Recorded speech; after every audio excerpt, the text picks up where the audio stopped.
Assalamualaikum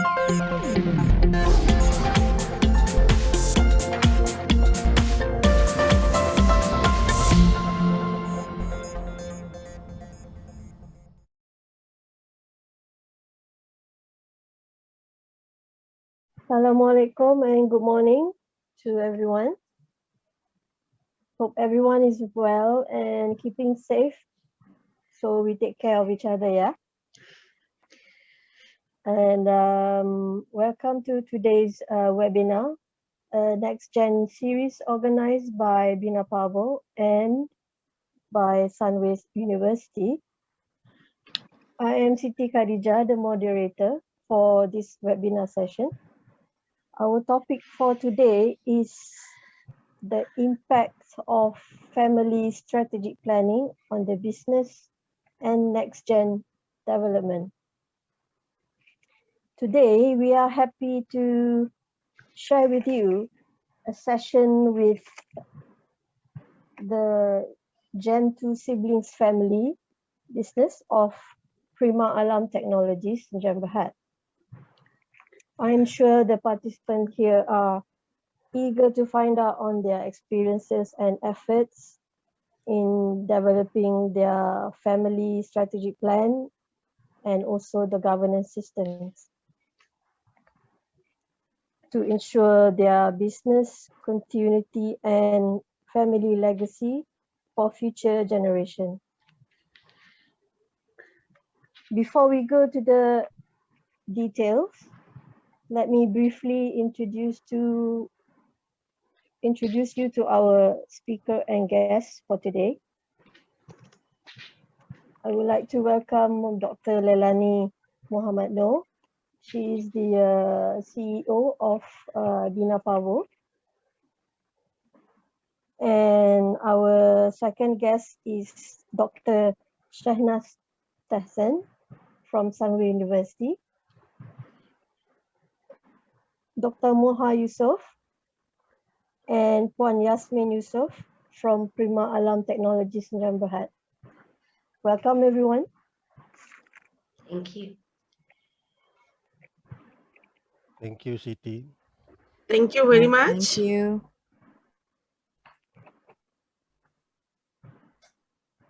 Right. We will be having a question and answer session at the end of this session. Kindly, write down your name and also your questions at the Zoom chat so that we can go to it at the end. Yeah. Right. Firstly, I would like to invite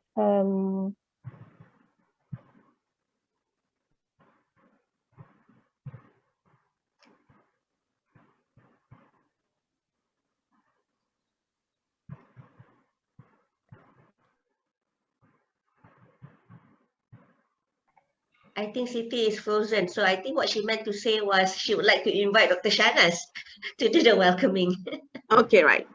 So, Assalamu alaikum and very good morning. I'm Dr. Shahnaz Tahsen from Department of Management, SUNWAY University Business School, SUNWAY University, Malaysia.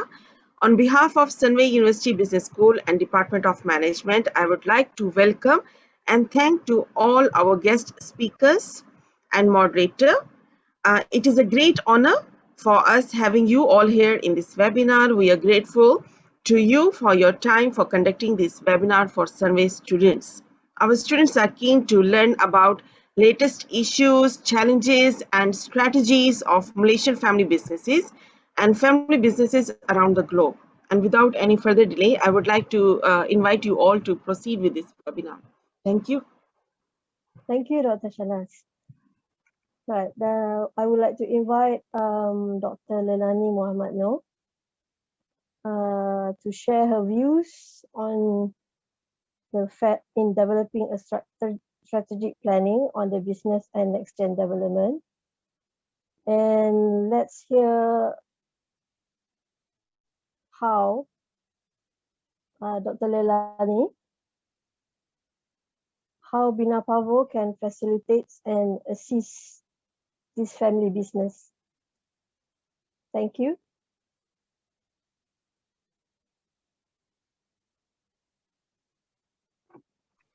You have to unmute. Okay. All right. So welcome again, all of you. I know it's 8 o'clock in the morning. Maybe for you all, you always have your classes at 8 o'clock, but we don't start work until about 9 or 9:30. But it's an exciting day, so we are happy to be up early, to be with all of you to share, on this particular topic. Just a brief introduction of myself. I am the CEO of BinaPavo. BinaPavo is our brand name. The company name is K-Commerce Malaysia Sdn Berhad. And we are a family business advisory firm. And it's located in Shah Alam. I've clicked my presentation, but it's not moving. But okay, there you go. It's in Shah Alam, and I am the group CEO. Why the group CEO? Because under K-Commerce Malaysia Sdn Berhad, we have 2 other companies that sits under K-Commerce Malaysia Sdn Berhad. And I am the co-founder for BinaPavo. So we are located in Shah Alam at ICT, and please feel free to have a look at our YouTube sessions, our website, our social media, and so on and so forth. Okay, so very quickly, again, as mentioned by Siti, if you have any question as we go along, just type your question in the chat section, and then we'll address it at the end. So very quickly, we are a family business advisory firm. We've been around for about 8 years, though the company is much earlier in 2013, but we started to focus in family business about 8 years ago. And our vision is basically to make sure that we are able to provide family businesses, especially family businesses out there, to formulate and execute strategies, for the family's growth and sustainability. Our mission is to ensure that what we do for the families, we usually go in the route of nurturing the next generation. So we have a focus on the next generation, because we believe that if the business needs to grow and sustain, we have to address the next generation. We do not really have to address the founder or the current generation, because they know what they need to do. They're probably, you'll be calling them uncles and aunties, or you'll be calling them your father or mothers. They're probably in their 60s, 70s. So we don't really work on them, but of course the engagement is with them, but the focus is on the next generation. So that's why our mission is to nurture a true professional advice and an effective support system, and I'll share with you how we do that.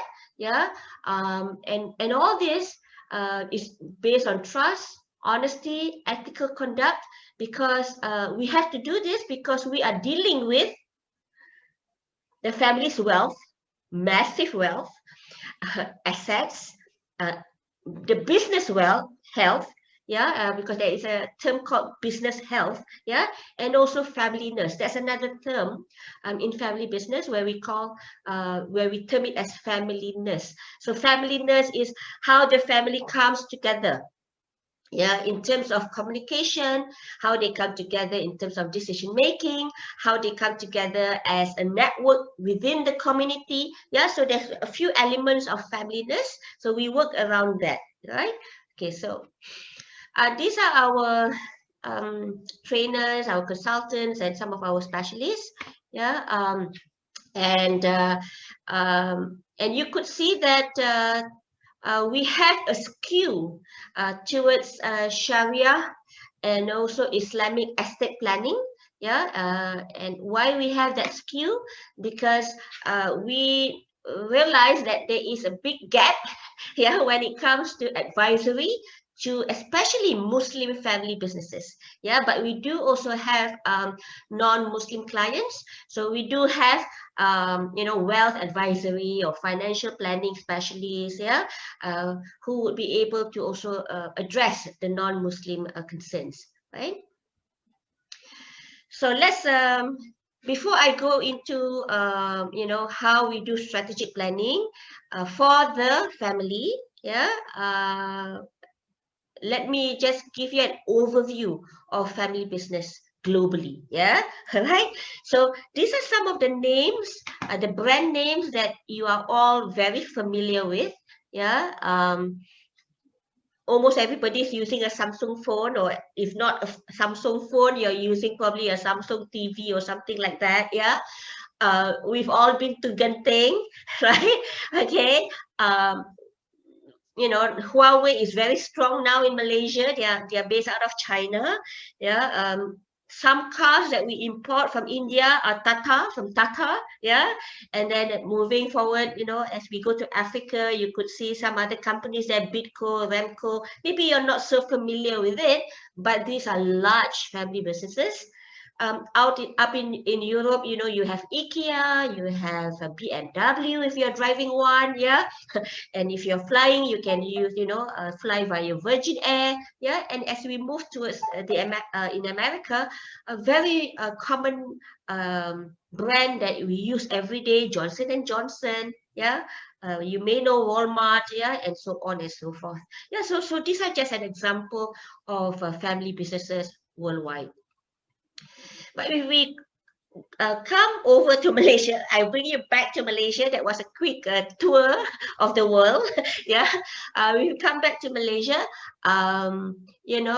This is not the latest statistics, but at least it's the latest statistics that has some kind of diagram from the Department of Statistics Malaysia. Yeah, so generally there's close to 1 million businesses, registered businesses in Malaysia. Yeah, you see it here, if you can see my cursor. Yeah, close to about 1 million businesses. Out of that, about 98% are SMEs. Yeah, and about 1.5% are large businesses. Yeah, so you can also see the diagram here, SMEs by size. So about 2.3% out of the 98% medium size, and then small about 21, and micro 76. But what I want you to focus on, yeah, is on the questions down there in green, yeah, whereby the key question is, how many are family companies? Yeah. And how many have investment groups or family offices, right? So these would be the things that we will start talking about. Yeah, out of this 1 million, how many of these are family companies? So there was a study done by SSM. Yeah, the authority in Malaysia that if you want to register your business, you go to SSM. Yeah, and they did a survey, but it was not publicized. But based on our communication and based on what we've experienced ourselves, we could say there is about 69.7% of businesses in Malaysia are family owned or family businesses. Yeah, so let's take 70%. Right, easy calculation. So if we take back what the numbers we saw earlier, yeah, small businesses about 920,000, large businesses about 13,800, and public listed is about 800 in Malaysia, yeah, under BSKL, yeah. So if we tap that into 70%, then on your right column you will see possibly the number of family businesses in Malaysia. Yeah, possibly. Yeah, if we map the 70%. So SME is about 600 over 1,000 family businesses, large businesses about close to 10,000, and public listed possibly close to about 560. Yeah, that's a lot of numbers, right? Okay. Who are these people?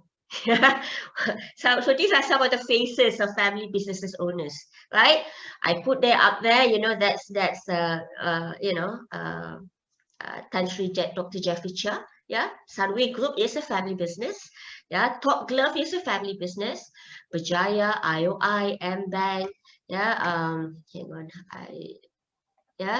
on, Sapura, the Lion Group, and Anthony Tan, is actually from a family business. He's a next generation of the Tan Chong Motors.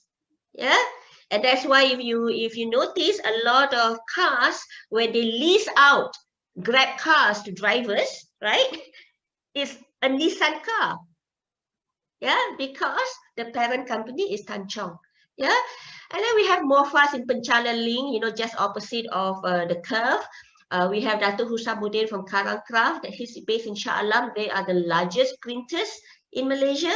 Yeah, if any of you were from the Sri Chempaka School, you would know Dato' Frida from the Chempaka schools, and also Mega Padu Dato' Nomazia. So these are just some of the faces of family businesses in Malaysia. Right. So having said that, I want to take you to perhaps a model, and I'm sure Dr. Shahnaz will have covered this with you. Yeah, but I just want to make sure that we are all in the same page. Yeah, of the three circle model of family businesses, and because of this three circle model, you would understand that if you are at number 7, how much challenges and issue. Yeah, being an owner who is involved in the business, who is a family member, number 7, right? The issues and challenges that one have to face with regards to addressing investors, with regards to addressing business issues, and with regards to addressing family matters, and family matters are sometimes the most difficult of the two or the three, family matters. So even if you are at say number 4, say number 4, right? You are a family member, you have ownership, but you're not in the business, which is an example of our guest speaker today, which is Yasmin Yusof. So she is an owner, she has shares, she is a family member, but she is not involved in the business. So what are her challenges? Is her voice being heard, when it comes to business matters? So some families allow them to have a voice, some families say, you're not in the business, you have no say. So these are some of the challenges. Worse still, if you are at number 5. No, I wouldn't say worse still, but it can be an advantage. You're at number 5, because you're not involved, you're just happy being you. All right. So number 5 is a family member that is not involved in ownership or the business. So remember, there are a lot of challenges and issues faced by regardless at what point or where you stand in the three circle model. So some of the problems that family businesses face, conflict, internal conflict, trust issues is very common. And I say trust issues, why? Because sometimes people tend to avoid talking, right? They don't communicate. And once you don't communicate, that's where mistrust will happen. Because you're hiding things, right? Especially if you remember, if you are at number 5, you are a family member and you don't know anything, but a lot of things are changing to the business, but to some extent the business impacts you, right? Even though you're not involved in the business. So if your siblings are hiding a lot of things from you or do not communicate to you, then the person who is at number 5, who is just a family member, may feel that they are not, number 1, they are not being trusted. Number 2, they don't trust their siblings or their parents or whoever else is in the business. So those are trust issues. With regards to succession planning, who's going to be the next? Who's going to be the next successor? Not just the CEO, but who's going to be the next CFO? Who's going to be the next, CMO, Chief Marketing Officer?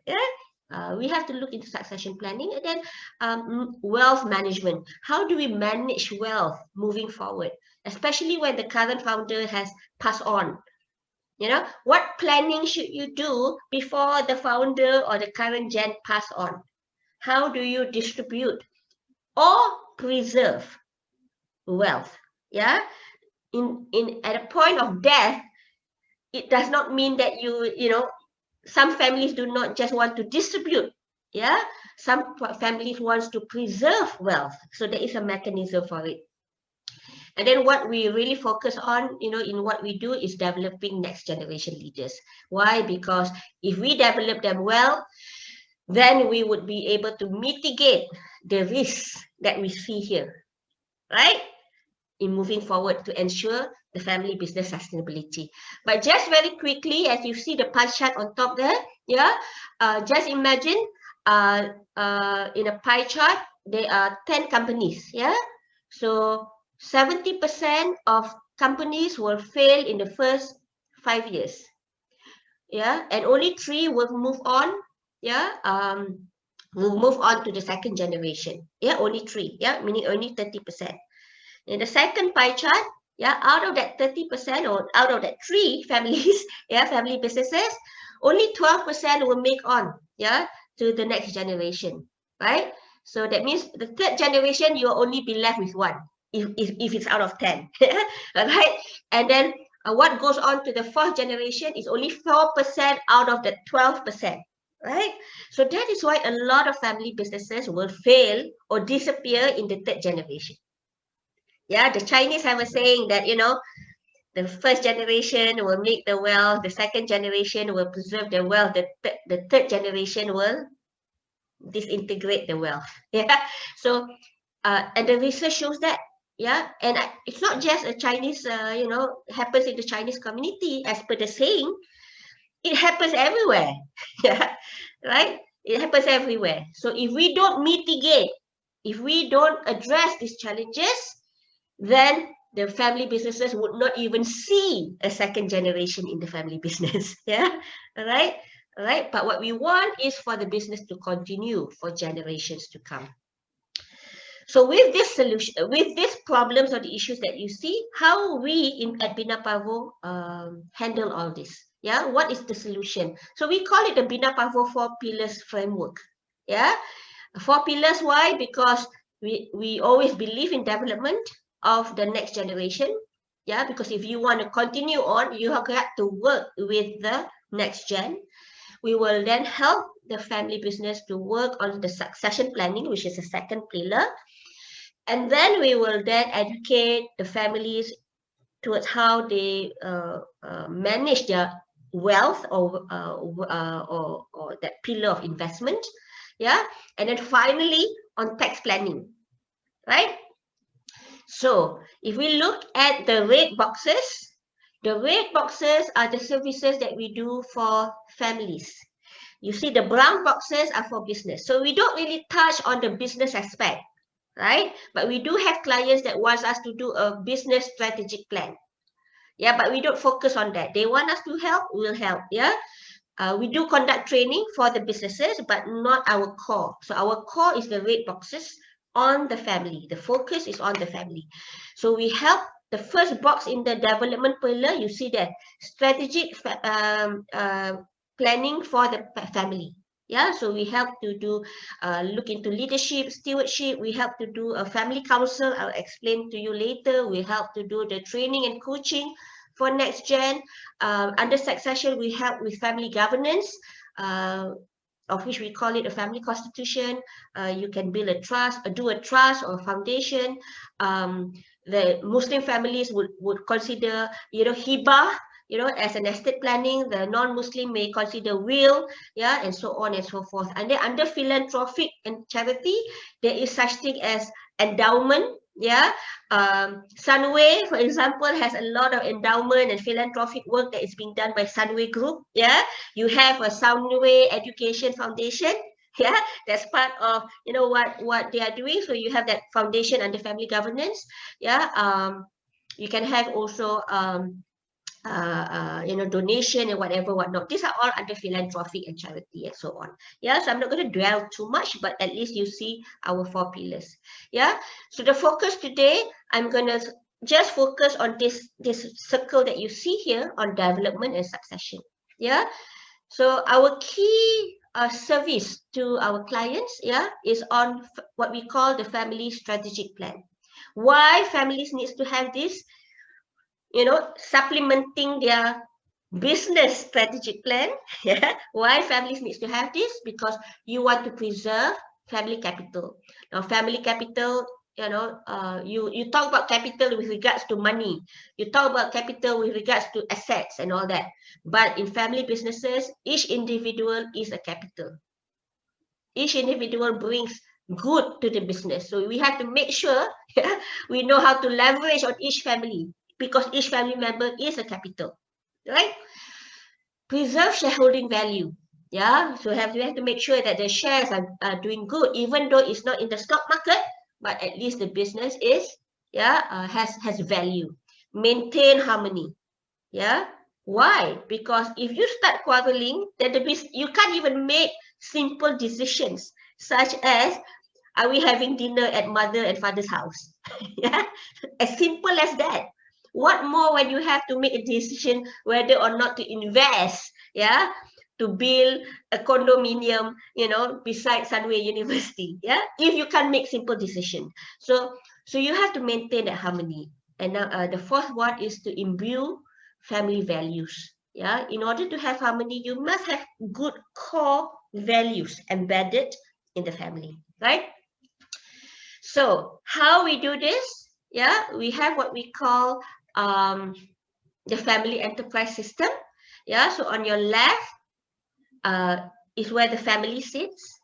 On the right side is where the business sits. So these are two separate things, right? The family and the business. What binds the family and the business is what we call the governance, and it's done by a family constitution in the middle, right? Okay, so this is the big overview, right? So let's talk about what is family constitution. All right, just very basic understanding, right? And perhaps in business you have corporate governance, but in family you have family governance. Yeah, in family you have family constitution. In business, they used to call it memorandum of articles, M&A, but now under the new Companies Act, it's called a constitution, or to some extent you can just have a shareholder agreement, right? In a family you have a family council. In business you have board of directors, and so on and so forth, right? Okay, so why you need a family constitution? Again, item number 2, to build trust among family members in order to ensure sustainability of the business.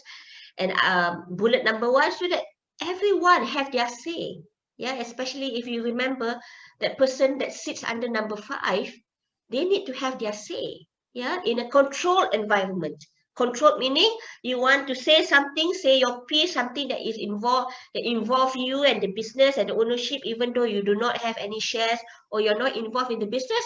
Let's say during the council meeting, for example. So families that does this, they know what their roles and responsibility, because there is a written policy and rules. There is a procedure and a framework that brings the families together to have discussion.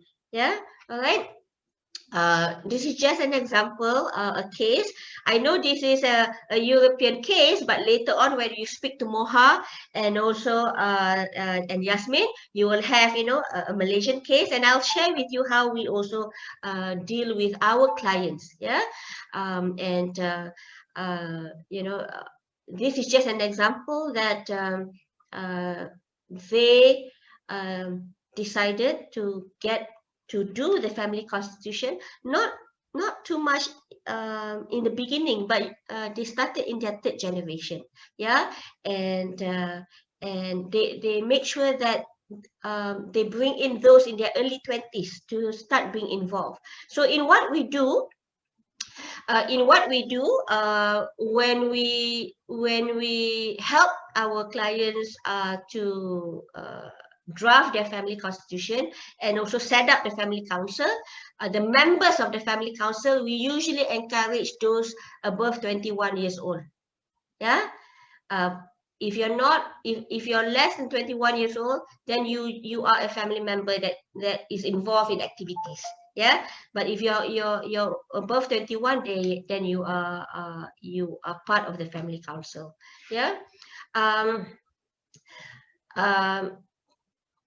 Many out there, will say that a family constitution is legally binding. At BinaPavo, we do not make, and we advise families not to have it legally binding. Yeah, the legally binding documents can be the trust deed. Yeah, if you can see it here. Yeah, it can be the trust deed. Yeah, it can be the shareholder agreement. There's so many agreements already that is already legally binding. Why do we need to have the family constitution to be legally binding? Yeah, because the family constitution is family, right? Why do you put families into agreements, right? But we say that even though it's not legally binding, we call it is morally binding. You see here? Yeah. Yeah, so in the UK, a recent survey also shows that a family constitution should not be a legal document. It should be morally binding. Yeah, all right. And about 61% of families in the UK have already done their family constitution. Yeah, right. So even in Taiwan, yeah, even a legal firm says a family constitution need not be legally binding, yeah, because it needs self-discipline and trust among family members. And that's where if you remember my first few slides, when we talk about family strategic plan, to imbue values and to enhance, to ensure harmony. So if you do that, the harmony and the values, then you will have that self-discipline and trust among family members, right? And even in India, it says it is a family constitution is a living document. What is a living document? A living document meaning that as you're sitting down, maybe perhaps every 3 years, every 5 years, you need to continue to improve the document, the family constitution. Improve it with what? In life, there are some major events, in families, major events such as death. Death is a major event. Birth is a major event. Getting married is a major event. Yeah. All right. So these major events, as you have more family coming in, or somebody passes away, or somebody marries, and so on, then that document needs to be amended accordingly with time. If there's new investment, if there's new innovation that is being done, and so on and so forth, if you want to do some kind of philanthropic work and whatever, it needs to be amended. So it has to be a living document, but of course it is very emotive meaning that it involves a lot of emotion, right? But at the end of the day, it helps the family to develop policies and make decisions. And later when you speak to Mohar and also Yasmin, you will see how, and what they are doing so that they can make effective decision making among family members with regards to the business, right? Okay, so these are like a business. A family constitution needs also a budget, right?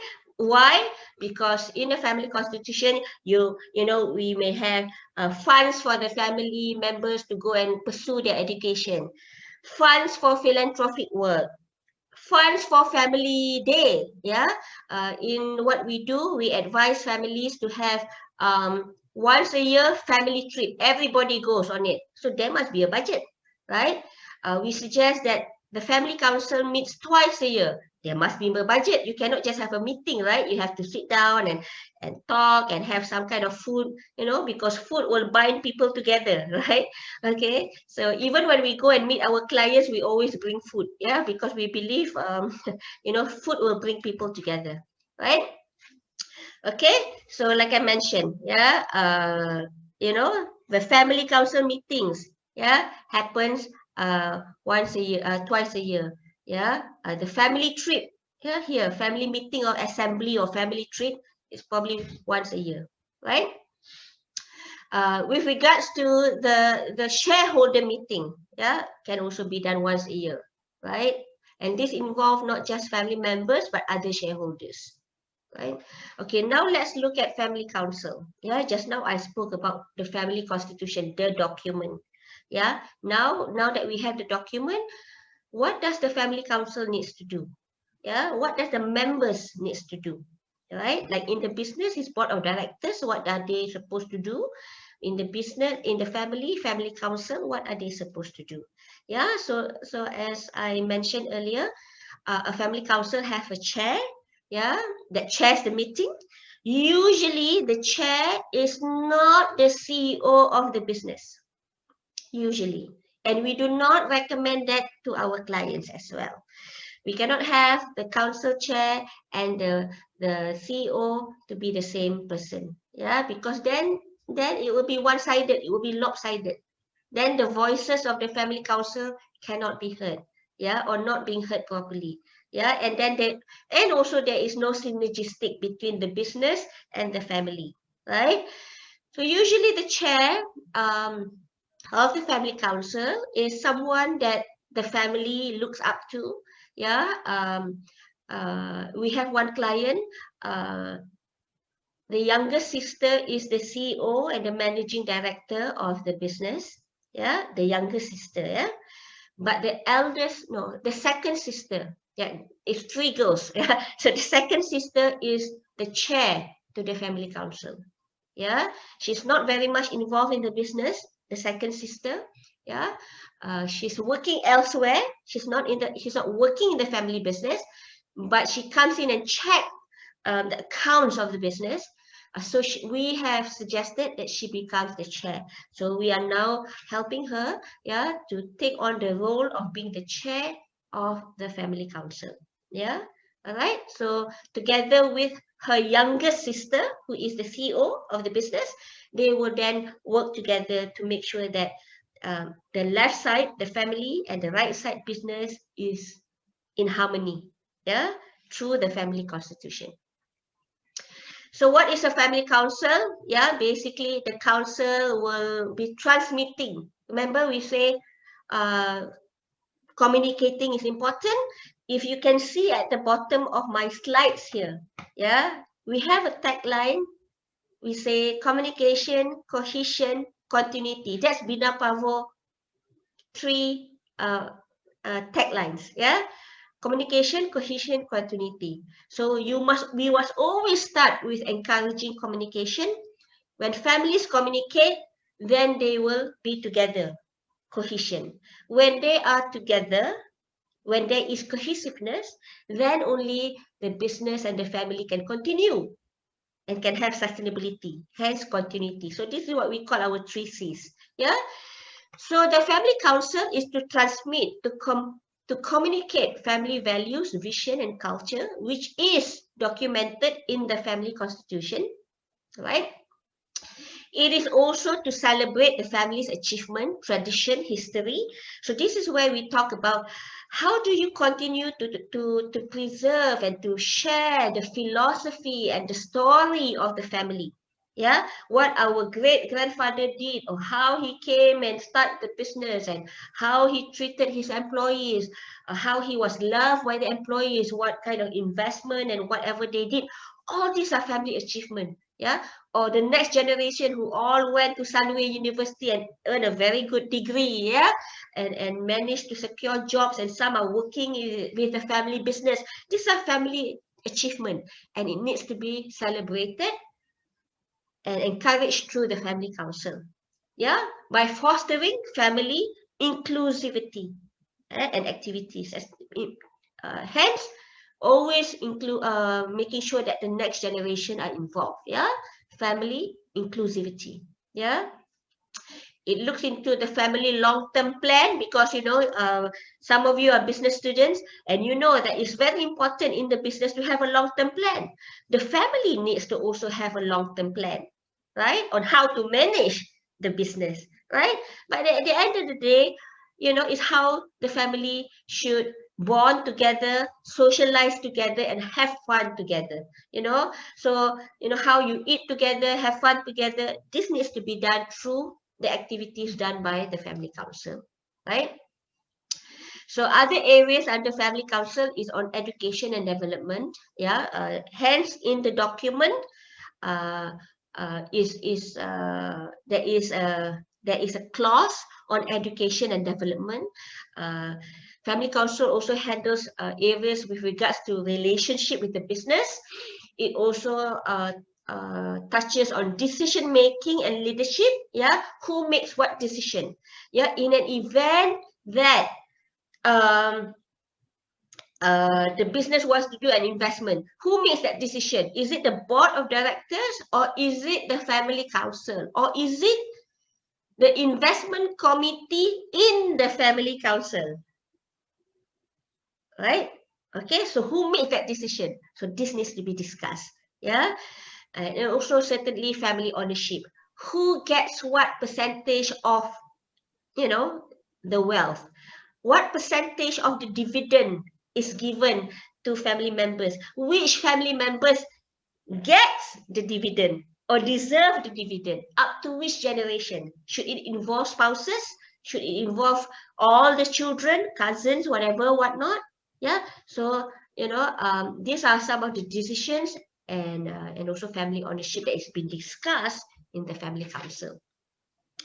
Yeah, so BinaPavo does this quote. Yeah, we try to do it every week. Sometimes we don't. Yeah, but why we do this is because you can see it in all our social media. But why we do this is because we keep on reading a lot of quotes, a lot of materials from the US, from the UK, you know, from Australia. Yeah, but we don't really have quotes that you see from our Malaysian counterpart. Yeah, so BinaPavo said, let's do this. Yeah, so every week we try to have a quote. Yeah, so this is from the Yili Corporation Berhad. It's a public listed company. What they do is, you know, if you like mineral water, spritzer, it's bottled by them. Yeah, a lot of your oil, your cooking oil is by them. Yeah, Yili Corporation Berhad. Yeah, but they have different brand names for different products. So, Dr. Leilanie, you have yes. 3 minutes more. How many minutes? 3 minutes. Oh, okay. All right. Yeah, I'm going to eat up and take another 10 minutes. Okay, thank you, Siti, for that. Yeah. Sorry. Yeah. So he says that when it comes to running a family business, EQ is far more important than IQ. It's not about trying to outdo anyone in the company. So what he's saying is emotion is so important. And this emotion that you family members are feeling is imbued through the family strategic plan, through the values that is being inculcated in the family business. So EQ is important. Yes, you need IQ, but emotion, on how to handle emotion, is much important also. Yeah, in family businesses. Yeah, so I'm not going to go through this, but I think I've explained this earlier. Yeah, the core objective of family council is to communicate.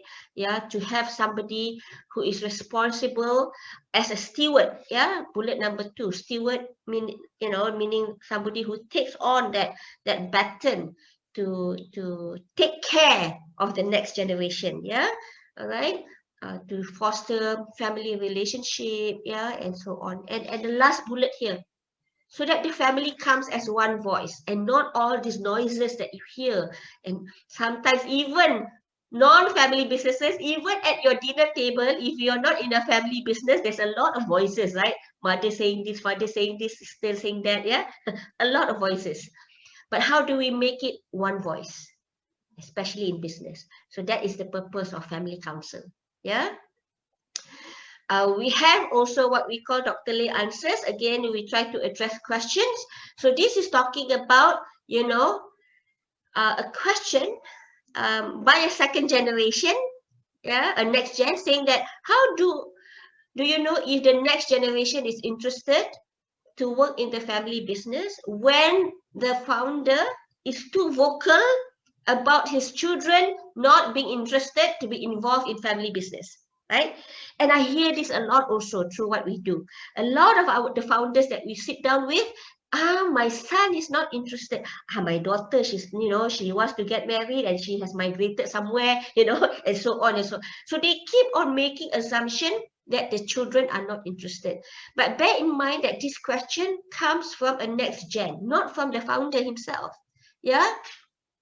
So we do advise, you know, not just the current gen, but the next gen, that don't make it vocally that saying that your children is not interested, because if you keep on saying that, my son is not interested, my children is not interested, when they hear it too often, too much, it will lock in their head and say, okay lah, daddy says I'm not interested, then I'm not interested lah. You know, it becomes a rebellious mechanism. Yeah. So what we always say that you need to, you know, have conversation. Again, communication. Have communication. Converse. Talk about the goals and the vision of the business. You don't have to talk, you know, when you're in the office. Talk, you know, when you're having a walk. Talk when you're having dinner. You know, and a lot of decisions are actually being made at the dinner table. Even large family businesses. Yeah. You have it at the dinner table. Have conversation. And bear in mind, succession planning usually take an average of 10 years, not overnight, not 2 years. Not when I say, oh, I want my son to take over. Next year, son, you become CEO. No. The process takes an average of 10 years, not just in Malaysia, but elsewhere. Yeah. So these are some of the things that we do. These are some of the workshops that we've been doing, but I want to share this one. Yeah. So this is another question. Yeah. I am a founder of a mid-sized construction firm. I wish my firm can be continued with by my children. So this is when the father's voice says that I think my children is not interested. Yeah. So he says, should I impose my wishes on my children? Yeah. So this is where I say that, you know, at the end of the day, you have to listen to the children. You have to continue to share your hopes, your fears, your dreams. So fathers, don't be too macho. Okay, don't just show your strong side. Yeah, but because sometimes you have to share with your children what your hopes are, what your fears are, what your dreams are. Why? Because then the children will understand. Communication. Yeah, being honest. Yeah, along the way, then you can start the process. Yeah, bear in mind the process of succession is 10 years, right? So fathers start thinking, you know, if you want your child to take over in 2031, the year of 2031, you have to start now. Yeah, because it takes 10 years. Yeah. And we do not want people to go through this blind spot. Yeah, this blind spot, you know, because this blind spot is you don't see what will happen in the future, right? Until there is death or conflict. Conflict, you know, people fighting. By the time you start fighting, or by the time there is death, it's difficult to have that conversation. Because why? People will stop talking about wealth, money, distribution, everything. Conversation is not going to be easy. Yeah. So have the conversation now while everybody is healthy and happy. Right? Okay. So these are some of the things that we do. BinaPavo, we have webinars. Yeah. We do a lot of contribution to the social media, to newspapers and magazines. You can see it here. These are some of the companies that we have done locally, yeah, in terms of advisory or coaching or consulting and even research. Sorry, the research is missing, yeah. So sometimes we also help to do research for them, yeah. So these are some of the companies. We have a YouTube channel, so do have a look if you need more materials, yeah. And this is an example of this can be you. Yeah, this can be you. Yeah, so this one, I have just earned my degree from a local university and I want to work elsewhere to gain experience. How do I know if I should work in my family business? Right? Okay. So this may be your question. Yeah, some of you are from family businesses. Yeah, so you know you need to find out what value can you bring to your family business. What are your strengths? Do a SWOT analysis on yourself. find out what is your strength, your weakness, what are your opportunities, and what are the threats for you. You do that SWOT on yourself to better gauge what you can do or how you can make your decision, right? But at the end of the day, you need to equip yourself with information. Always read, attend programs such as this, yeah, all right, that what we are doing, yeah, be involved in family projects, in a part-time basis even, yeah, do activities with them, gain experience elsewhere. That is a good practice, yeah. In the family constitution, like, you know, when we help our clients to do that, under employment policy in the family constitution, most families, and we do advise, yeah, most families would put in at least minimum 5 years outside working experience before you come in to the family business. Yeah, some says 3 years, some even just 1 year. It doesn't matter. It depends on the family. Each family is unique. How you do your constitution is based on what the family wants. Yeah, with our advice, we help to do that for them, the constitution. Yeah, but at the end of the day, you know, you have to figure out that whatever you do, whether you work outside or work with the family business, make sure that what you do have this positive change and you have this innovation being put in place in your family business, so that it doesn't stay static, so that people can see that you add value to your family business. Yeah, so that was my advice to this particular question. We also do a lot of books. The most recent is the Family Business Report COVID-19, whereby BinaPavo is a collaborator for Malaysia to gather the information of the survey.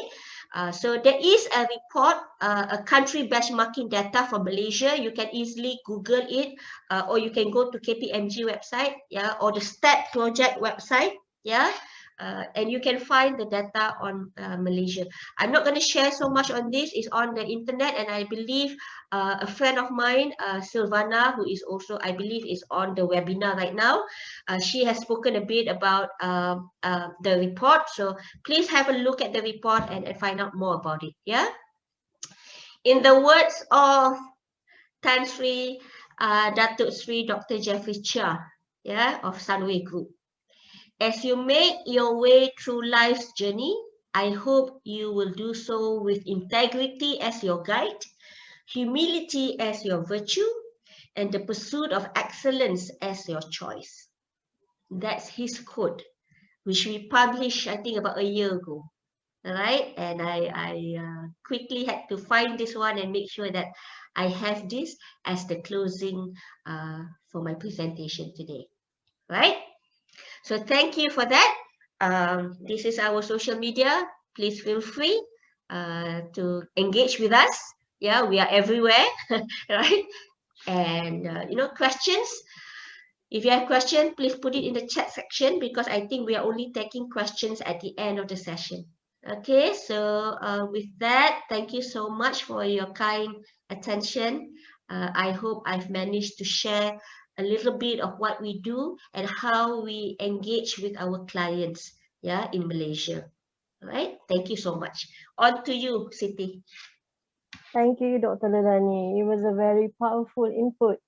And yes, it was a very good quotes by the Sunway Group. Before I introduce to our two generation siblings sharing session, I would like to remind everyone to key in their names and also questions in the chat Zoom. We will answer them at the end of the session.